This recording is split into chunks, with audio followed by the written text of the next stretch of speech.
Ladies and gentlemen, welcome into the Duval Dive Live. I am Kyle Nash, the student of the game of Fans First Sports Network.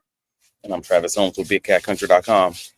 And you're listening to this thing happen on the Believe Podcast Network. Listen, I know Travis might sound a little down, and I know exactly why that is. 20-12, your final score at EverBank as the Seattle Seahawks come in and take the win. Travis, I'm just going to come right out and say it. There's going to be a lot of other things we bring up in this show that may not be related to this, but about, I'm going to say 80% of it is going to come down to one damn thing. To me, everything else would be window dressing, right? On Monday, the Jaguars finished with 4 penalties in the entire evening. This game, Travis, they had as many penalties as they did points at halftime with 6, finishing the game with 10. It begins and ends there for me, Travis. I don't know how you feel, but I think that's the Jags' struggles in a nutshell, at least offensively. I mean, I think that's a start to the conversation as far as how they struggled today. I mean, you're not going to beat good teams. And the Seattle Seahawks, to be clear, are a good team. Like they are closer to a 4-win, 5-win team than they are to a 1-win team, if that makes sense. Like despite all the injuries they've dealt with, they are a good team. I'm not going to pretend that that's not the case. So just saying that you're not going to beat a good team with 10 penalties, man. Like you're not. So to your point, it starts there for me. It's not the main part of the conversation for me personally, but it is a great starting point because again, if they would have had 10 penalties against the Kansas City Chiefs, they would have lost that game. 1,000,000,000% accurate. Good call. Yeah, so my point is, like, we thought that they may have resolved some of those pre-snap penalties, some of those illegal formations, false starts, offensive offsides. Lord, I thought they'd resolve those issues, but apparently that's going to be a week by week, up and down, kind of conversation between this coaching staff and that locker room. Oh, and here's what it came down to in another way, too. By the way, credit to the Jags defense again. Yes, I get it. This is the one game. They've not gotten a takeaway so far. I know people are going to lament that. But they gave the offense 3 separate opportunities to tie that game in the fourth quarter, and the offense was just been basically rendered useless, especially one drive. Well, granted, I know they declined the penalty, but Jimmy Udogba had 2 back-to-back penalties. Just come on, man. But by the way, since we're staying here, it's not just Udoga. Udoga. I keep saying Udogba. Udoga. It's not just him I have a problem with. This was easily the worst offensive line performance of the year, right? Trevor sacked a career high 7 times in this football game. And I'm beginning to think one has to ponder whether or not it's because a rookie is at center making the protection calls. I have to wonder if that's a factor or not. I don't know if this settles into your theory some too about having speed guys at center. Byron Murphy was a factor. Maybe the Seahawks were a bit more healthy than I thought they were going to be, but I didn't think the offensive line, this is an understatement. I'm just going to say it. The offensive line had their worst game today at EverBank for the entire 2025 season thus far. I will say that the offensive line had one of their worst games, and I believe that objectively is true. I also don't believe that this was a 7-sack game. Like, I want to say both things can be true because at the end of all of this, like, the Jaguars' offensive line had a few sacks where I believe the ball should have been gone. Mm-hmm. Like, there's a few situations where, like, Trevor got hit early on.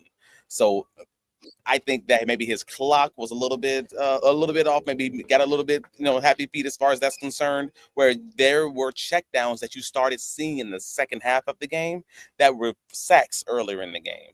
And that's what I mean. Like, sometimes the ball should have just been going to the check down guy. He should have gotten off of his early progressions and kind of just moved on to the next guy. Whereas he's staring at the first guy, or the second guy in that progression. And then now you have the stunting guy coming inside and there's a sack. So there's some of that. Like, every sack is not necessarily on the offensive line. And I want to be clear in saying that. Yeah. But also, you had situations where the running backs were actually missing on the blitzing or the stunting linemen. Like that happened on a few occasions. You had situations where the guards were basically getting fooled by the games that they were playing up front because they will wait until one of the offensive linemen declared who they were going to be blocking and then blitz a little bit afterwards. And the Jaguars struggled with that early on also. So just overall, there was a lot because, I mean, the Jacksonville Jaguars, I believe Trevor Lawrence threw the ball or attempted to throw the ball 42 times today. They gave up 33 pressures per Pro Football Focus. If you give up 33 pressures on 42 pass attempts, you will never win that game. Like, you could full stop there. Penalties be damned and all the other stuff, but you won't win that game. And then you add that 7 of those sacks, seven of those pressures became sacks. Then, yeah, man, that's a rough situation. So we talked about that in our keys to the game being make Sam Darnold see ghosts.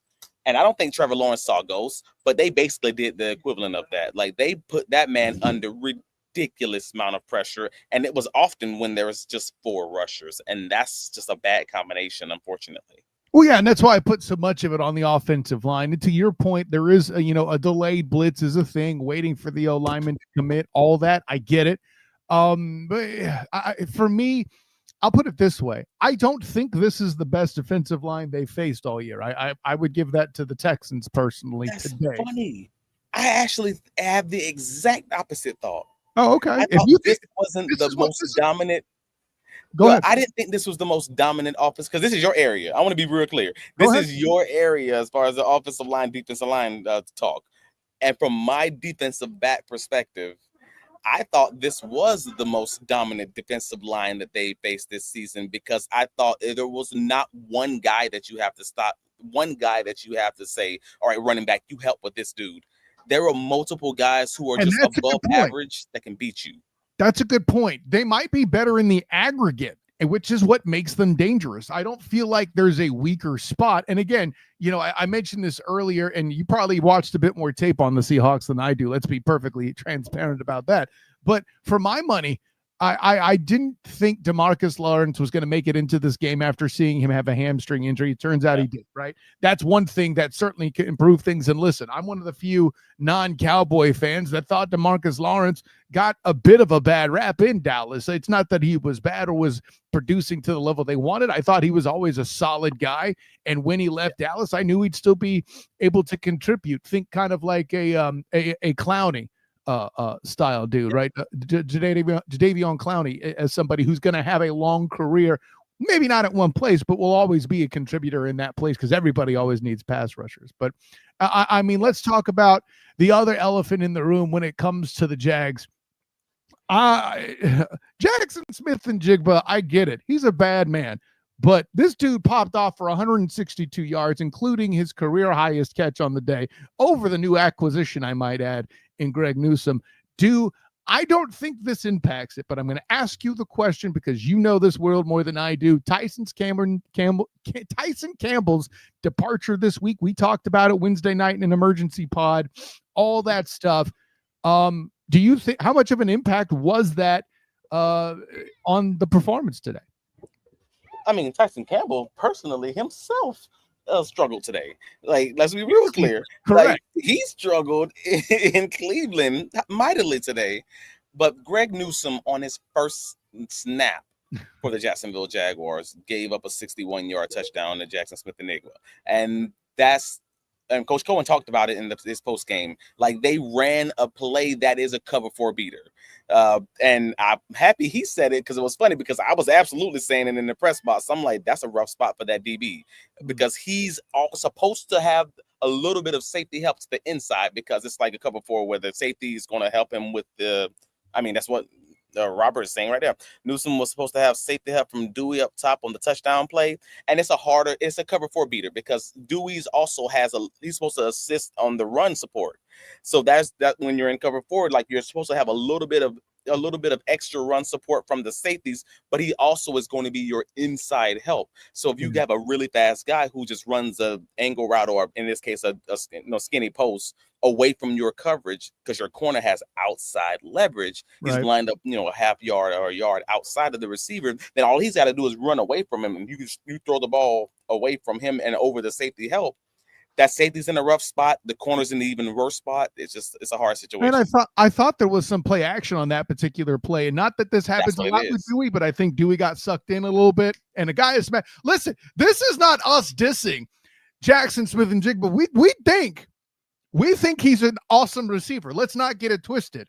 I have more problems with Cooper Kupp catching his first receiving touchdown of the year against this defense than I do the young man popping off, so to speak. But right. It just makes Greg Newsome look bad because it's his literal first snap. But at the same time, he has his outside leverage. He's generally running with a pretty dang fast guy, and he's kind of supposed to be expecting a safety to help him a little bit on the inside.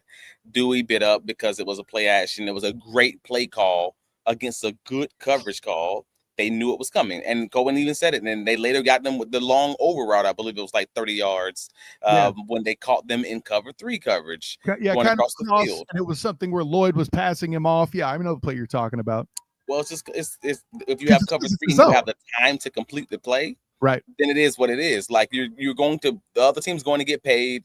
Like there's some completions they're simply going to make if they're going to catch you in the right coverage. It sucks, but it is what it is. But I'm not spending all of my time focusing on the defense when they gave up 20 points. I agree with you. And let me join you there too, because I know everybody's like, oh, there wasn't enough pressure up front. We need more pressure. I mean, that's nice. Obviously, you want more sacks. Here's my whole thing. Seattle went 1 for 12 on third down. I think the pressure was just bleeping fine. Okay. But also, if you go 1 for 12 on third down, you don't expect to give up 20 points. Both things can be true. No, sure, right, and we're right back to listen, and to your point, I think it was a matter of one bad play taking advantage of a situation, and after that play, to your very astute point, it's still only 20 points on the strength of one bad play, in my opinion, right? And by the way, what'd that running game do? A whole bag of nothing by comparison. Now, granted, at the end of the day, they got more yards than the Jags, perhaps, but they did it with 7 more plays, right? We're talking 26 carries, 60 yards on the ground for the Seahawks. I feel like the plan was this, and correct me if I'm wrong. You're the one in the post game. You're the defensive mind here. I feel like the plan was, okay, Sam, beat us. And he did on one play. I mean, it's not even okay, Sam beat us. It's okay, JSN. Jackson Smith-Njigba. It's okay. You beat us. And he kind of did. But this is not very dissimilar to that Cincinnati Bengals game. Well, you have one guy who's going to have a game. You know it walking into the game that he's going to win his. He's going to have a little bit of success. And what you can't do is let the other guys beat you. And I think defensively, the Jacksonville Jaguars played that game, and I think they reasonably played it well.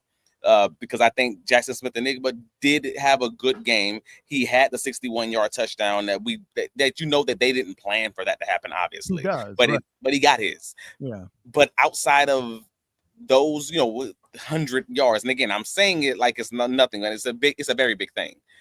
But outside of that guy getting his, not very many other players on that Seattle offense got theirs, if that makes sense. That's overall winning football. I agree. That's what I mean.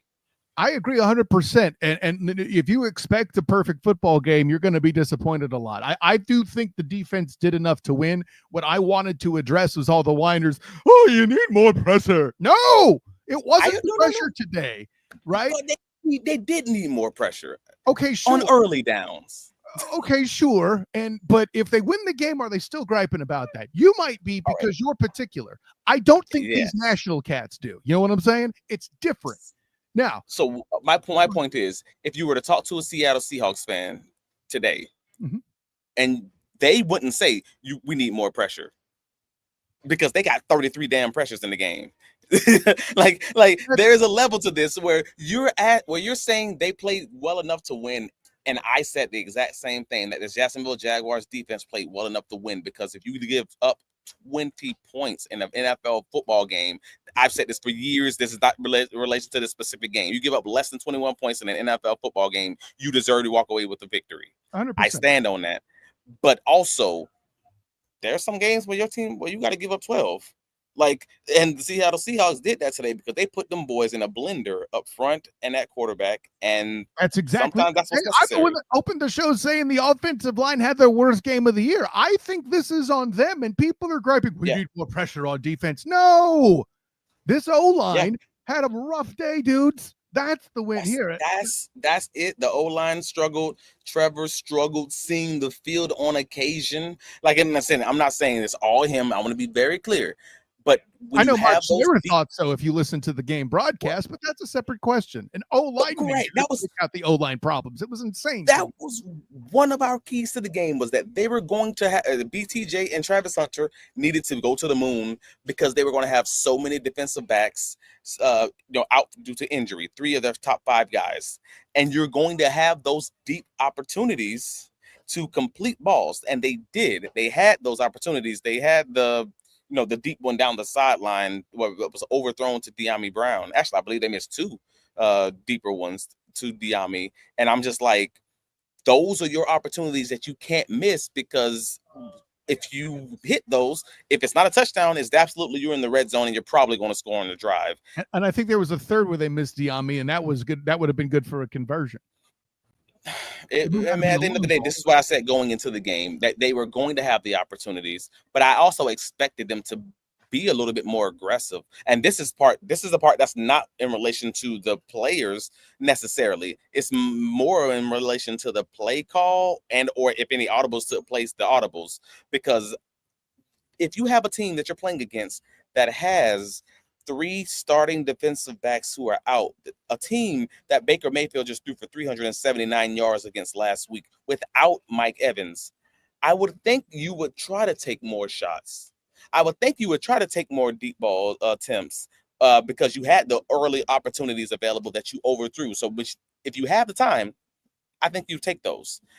And they didn't, but they were also struggling to block. So I'm trying to balance that. I want to be honest. Opening, they did take their shots, and there were clearly some balls missed by Trevor. I don't think there's a middle ground here. This is not a Trevor apologist show, all right? Let's be clear about that. 100% there were wide open misses, and it's not like Trevor didn't make any great touches on the ball. I want to say decisions, but like, for example, a QB run play action that he turned into a Tim Patrick touchdown. It may not have been drawn up that way. Matter of fact, it was not drawn up that way. Still a fantastic play. The fourth down play. Yeah. The fourth down play was great. Like, I'm here for it. Trevor's fourth down back across the field, back, throw to, I believe it was Hunter Long, was incredible. It had me laughing. And then I can't even call it a back shoulder throw to Patrick. We'll just say he threw it away from the defender. Like, it was a great throw. It was not a back shoulder. Right. It's not back shoulder, but Patrick was going upfield and he ends up throwing it to the back of it direction he was heading in. Right. So that's what I'm saying. Like, it was a great throw. So Trevor played above the X's and O's in that situation. And I'm just like, all right, cool. The fact that he played above the X's and O's is great, but also the receivers also failed him on a few different occasions. You had the Hunter Long low passes that he couldn't bring in either one of those. That stinks. Johnny Munt also had one. Yeah. It was exactly what you just said. Johnny Munt had one also. BTJ he only had the 2 incompletions, and I don't want to over exaggerate what they are, but also he had another play that was a business decision going across the middle where he just says, I'm not doing this, puts the one hand out, and I'm like, yo, bro. Which one you're talking about? I do. That's going to make its way around the league if it already hadn't gone viral the first times. You can't keep making these business decisions going across the middle, man. That's rough. And then he had the bad drop also. Yeah, the drop in the fourth quarter. I know that's what everybody's going to talk about. I still think I'm still going to call BTJ back. Okay, 5 for 90, 100%. He's a reliable target again.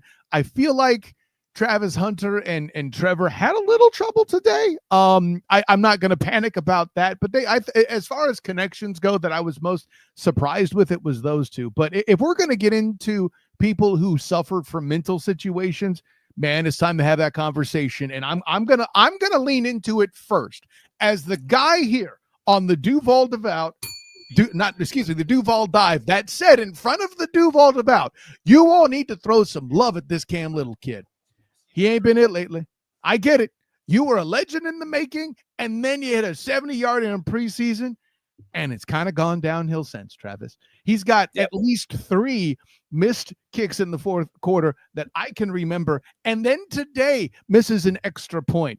To put the Jags in an awkward situation. I don't think that would have changed the outcome of the game as it stands today, but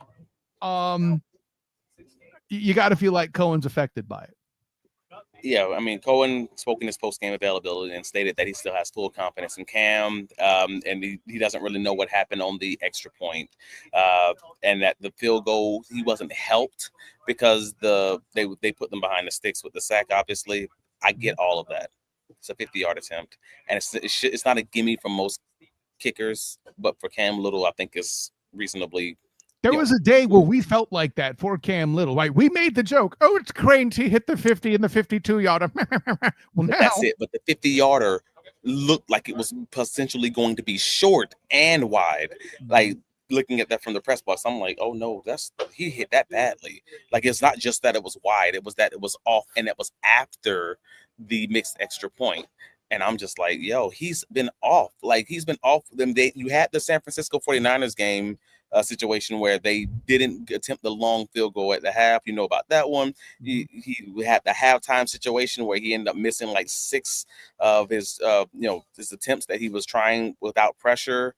And then he ended up later missing a field goal in the game. And I'm like, yo, he feels off. And now we have 3 of the last 4 games where Cam Little has missed a field goal. Right. That's an obvious problem.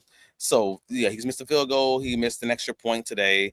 You have the receiver drops. You have the penalties. You have the offensive line issues. I mean, do I have to keep stacking up more things? It's like, this is obviously not going to be a winning performance. Like, we've leaned into the fact that the Jaguars have not been playing very many A games, and they've still been finding ways to be 4-1 at the time. Well, they played a B game, and they got B results. Like, the other team played an A game on defense, and they gave up 12 points. That's the game, bro. I don't feel like the offense played a B game. You don't have a quarterback giving up career high sacks and call that ish a B game, Travis. I'm sorry. And it's my turn to be critical because we're talking about my side of the ball, and I expect a little bit more from those dudes in the trenches. They didn't have it today. As much as I've been standing for Jonah Monheim, I was hurt today. Granted, I'm not putting the entire loss on Jonah Monheim. I was going to say, I don't know how much of it was on Monheim specifically, because I think the running backs and the tackles and the guards struggled more than straight up the middle with Monheim. To your point, though, and I think you mentioned this with some defensive calls earlier regarding the Newsome situation. It wasn't necessarily his fault, but PFF is going to grade him because they don't know how defenses work or what you see on tape, because they don't watch tape, they watch box scores. For all I know, Emmanuel Acho runs the thing. What I'm trying to say is this, Travis. Where Monheim's presence matters in an overarching way, whether it's minute or minimal, I don't know because I'm not in the locker room, right? But I can say a center's job is to call protection for what is seen. And a young man doing that throughout a game, whether it's the second best or the best D-line they faced, I can be convinced that it was the best one they faced today, because to your point, in the aggregate, across the line, they're good everywhere. I love it. It's still good enough to have, and when you're running stunts everywhere and they're doing a lot of trickeration, that I think that was designed to fool the rookie center to be confused about what protections to call. I think that's a factor here. Now, granted, Walker Little didn't have a good day. Ezra Cleveland made mistakes I'm not used to. We talked about Ogba with back-to-back penalties. No one on the line had a great day, unless I watch film and see otherwise. Like, I'm not prepared to give anybody flowers. The O-line didn't do their job today, and I think it starts and ends there for me. But But I don't know how, again, this goes back to the point that I made earlier. How often was it that the Jaguars weren't getting the ball out on schedule? Because again, if you have a defensive back who gets the touchdown call on him, but the play took 7 seconds, and I'm in a defense where it's just like, all right, cool. I expect you to be down by now, because most zone defenses are going to have a problem after a certain amount of time. I feel that exact same feeling for the offensive line right now. So Social Alki says Trevor held the ball too long as well, and that was the point that I was making earlier, because next gen stats would seem to indicate the same thing that I was saying earlier, because right now, out of the 19 quarterbacks that are listed on their website, Trevor Lawrence is the third slowest time to throw of all quarterbacks right now. So only people behind him is Jacoby Brissett and Jalen Hurts. Trevor Lawrence had a 3.1 seconds to throw on his in Sunday's matchup. So I'm like, technically, if you want to look at it like this, you have to assume that someone should have been open, whether it's a dump off, a check down, getting or throwing the ball away on some of those sacks, on some of those pressures, and Trevor's just holding the ball, trying to make a play. This is the question I want to ask you with that, though, because I'm glad we got here, and I threw up, Social Alki's comment, because first of all, you're one of the guys among everybody here that makes great comments and asks good questions. But here's where I'm at with that, and I'm wondering this. I want to get your feedback on this. First of all, before I go, it's going to sound like I'm slamming Liam Coen when I ask my question, so I'll make this point first. Brian Thomas Jr. getting his first receiving touchdown of the year is awesome, and everybody should be excited for him. Liam Coen being very smart as a rookie head coach / play caller here. Not a rookie play caller, but a rookie play caller as a head coach, right? The fake screen to Parker Washington, specifically drawn up, knowing that Shaquille Griffin, forget whether he's a former Jag, that's just icing. Knowing a veteran guy will watch tape and expect to see screens because he knows he runs them a lot. Running that fake screen to Parker Washington and seeing BTJ sneak behind that just in case. I loved it. I thought it was clever. Maybe you think it's simple. It was still a play call that I enjoyed thoroughly and was run very well. So I want to get that out of the way with that. But I wonder if Liam Coen was featuring shots down the field or a longer offense, at least earlier in the game, to take advantage of what we talked about earlier, an injured secondary in Seattle. Do you feel like that might have been part of why Trevor was, I don't want to say forcing the ball down the field? I mean, sure. Yeah. Like that, I think that was the game plan for most of us going into the game, that, hey, yeah, Trevor Lawrence should have a good game offensively because they're playing against such injured secondary. I mean, your starting outside cornerback is technically your third cornerback. So any depth there in the dime or nickel situations, you're looking at your fourth, fifth guys. You're like practice squad level at this point. That you would expect them to go deep. Right. Like that's the understanding going into this game, because this is one of the first full-time games that the Seahawks would have had to face a team without those guys to start the game. They lost Woolen during the game, first concussion last week, and they struggled significantly. But also that play to Brian Thomas Jr. is the same play that Cade Otton scored on last year for the Buccaneers with Coen. I recognized it as soon as we did it, and I was like, oh yeah, he put that one out of the playbook. I like that. But nevertheless, man, it's got to be more than when you just can scheme guys open. Sometimes guys got to win contested catches. They got to catch balls. They can't have the drops, popping back up again. And they got to catch these close balls, like with, again, Johnny Munt going down to the ground. They really miss Brenton Strange from my perspective. He was the guy who was leading the team in receptions and yardage at the time that he was injured going into week 5. He was leading the team in success rate on the catches that he actually caught, which means the vast majority of the catches that he caught were successful in the way that they were getting the majority of the yards that's due. Like if it's 1st and 10, that he's getting 5 yards, or he's picking up first downs religiously. Then Johnny Munt slides and misses these catches. And I'm not trying to say anything bad about him. It happened. It happened.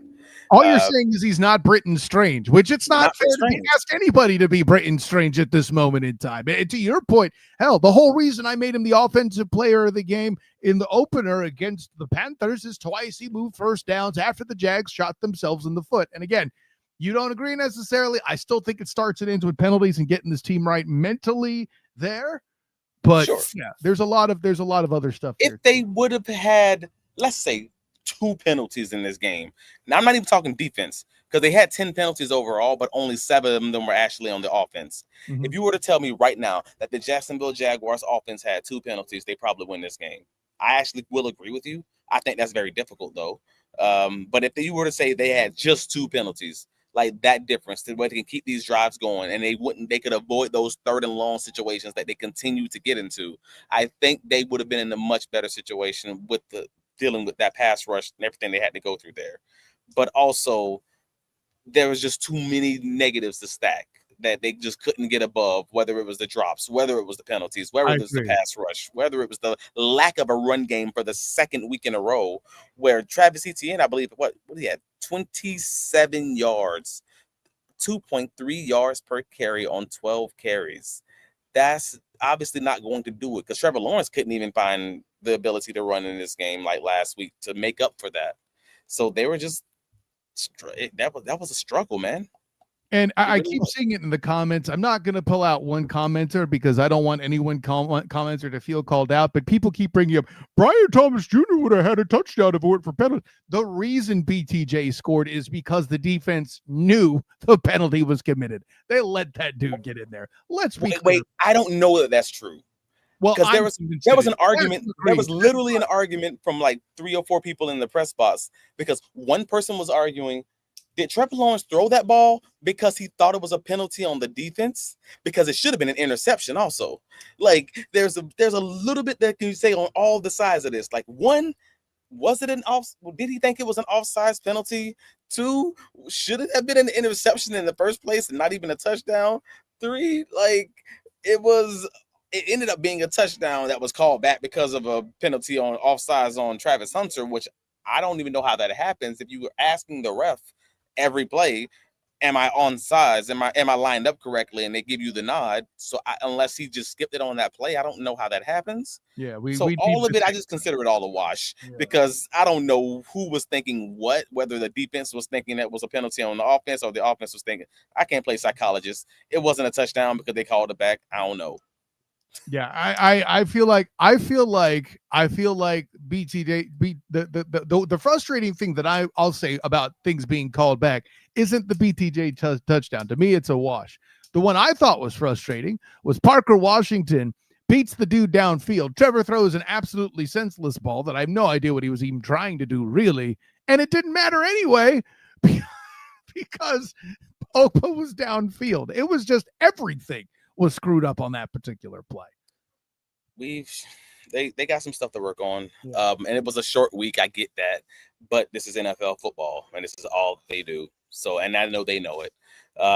But I can't even clown the people who like the Seahawks. Let's be real. The Seahawks fans were pretty dope. Like, they were pretty nice. They weren't like annoying like the Houston fans and everything else. Like, they were out here saying, I just hope it's a good game and giving compliments to the coach and everything else. And they end up winning the game. And we clowned these guys on the NFL Network for all saying that the Seahawks were going to win. I mean, that 7 of those guys said the Seahawks were going to win and only 3 said the Jaguars would. And at the end of the day, if they win the game, then no. That's not how that works. The reason why it's not. The reason why it should still be it still should be criticized is this game heading into it with what we knew should have looked closer to anybody that watches tape that a 90%. Well, okay, let's take the homers out. Right now, I got to do a little complicated math, but 1 in 8, right? 88% chance based on that the Seahawks win this game. Nobody had that on their bingo card. You know, that being said, the outcome says what it says, and they won the game, and they won it convincingly. Like, I want to be clear about this, though.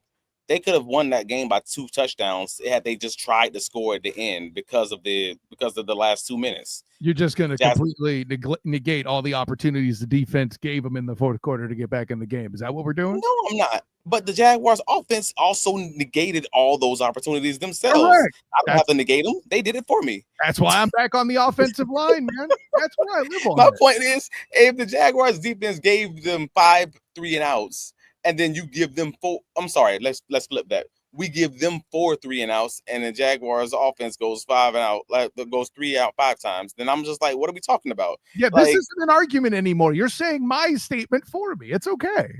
I'm just saying that if the Jaguars defense did their job, they got them the ball back over and over and over again. Yeah. But if you do nothing with it, then the other team won. I mean, and the people who promoted that the other team would win were correct. And I can't clown them for having a correct take. I don't care how it happened.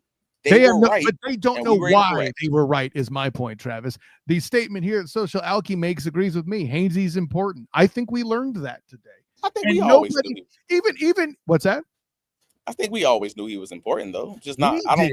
But Mark Schlereth, who's calling this game as an alleged or a Super Bowl champion, I shouldn't say alleged, he is one, a Super Bowl champion offensive lineman, didn't even mention it in his coverage today. I have a problem with that. Do any of those people that made those predictions, perhaps beyond MJD and Bucky, know that Hainsey was out? I'm not convinced of that. That's what I'm saying. I think outside of the main guys, sure, but I also don't know that much of their issues. I mean, we can go around the horn on this all day. But my opinion is about it on Wednesday on the live stream.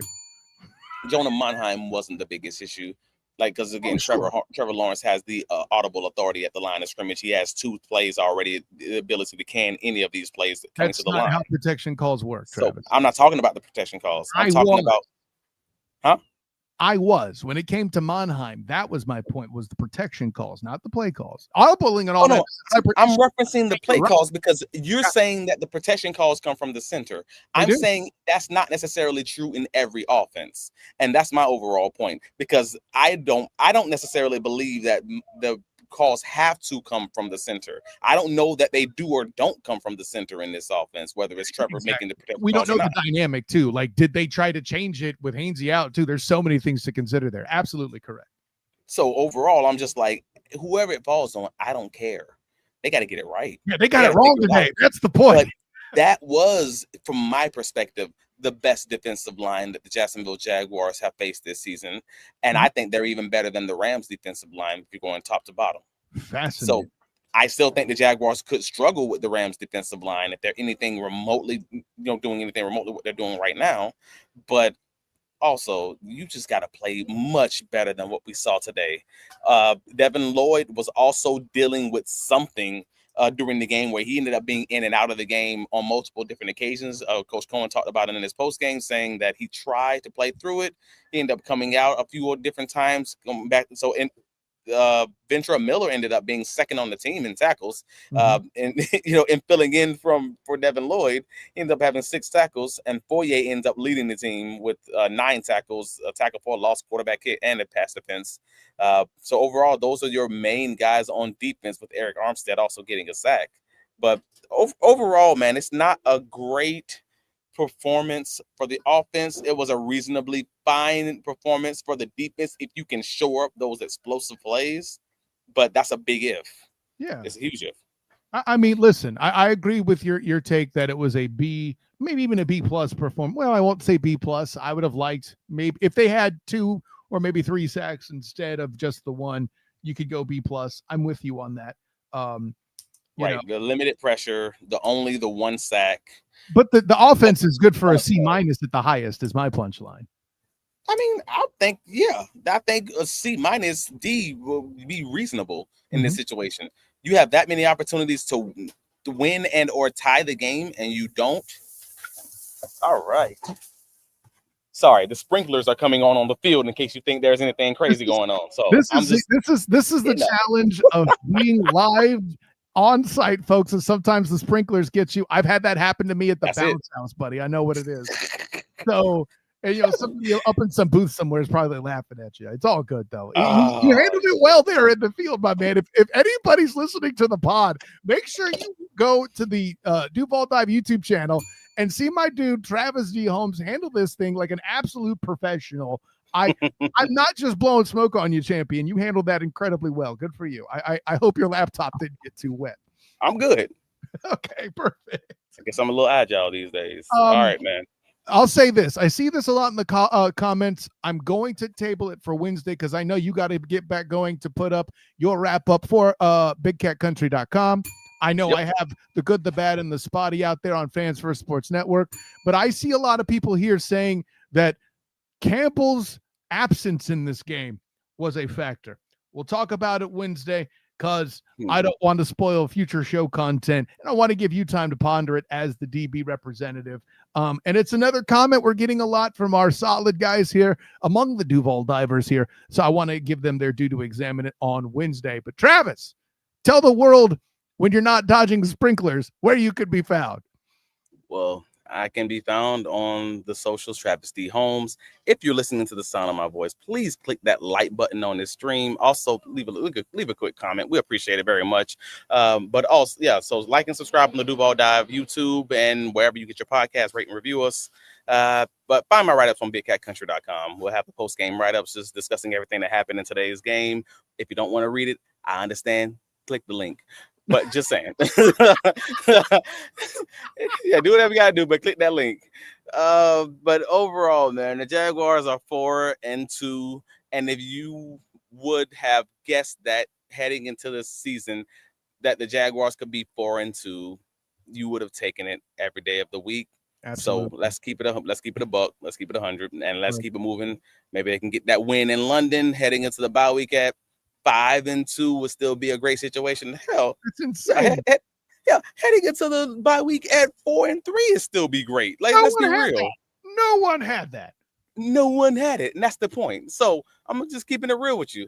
But overall, yeah, man, the Jaguars are 4-2 with an opportunity to have 5 wins at the bye week.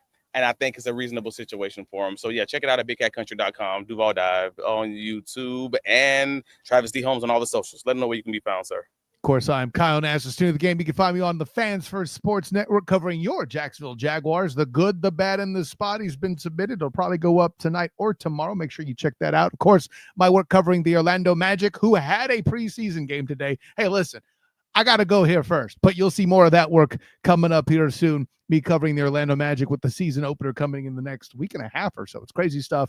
And of course, the Bolt Blitz Uncut currently taking place. If you want to catch the end of that post-game instant reaction, make sure you do that with Booga Peters and company. And then my wrap of UCF's loss to the Cincinnati Bearcats. Make sure you check that out. blackandgoldbanneret.com, making the grade, where I let you know what the Knights did well or not. And of course, the live reaction on the Night Shift podcast. So for my personal champion, Travis D. Holmes, all of the Duval divers bringing the depth. This is Kyle Nash, the student of the game. Until next time, everyone, class dismissed.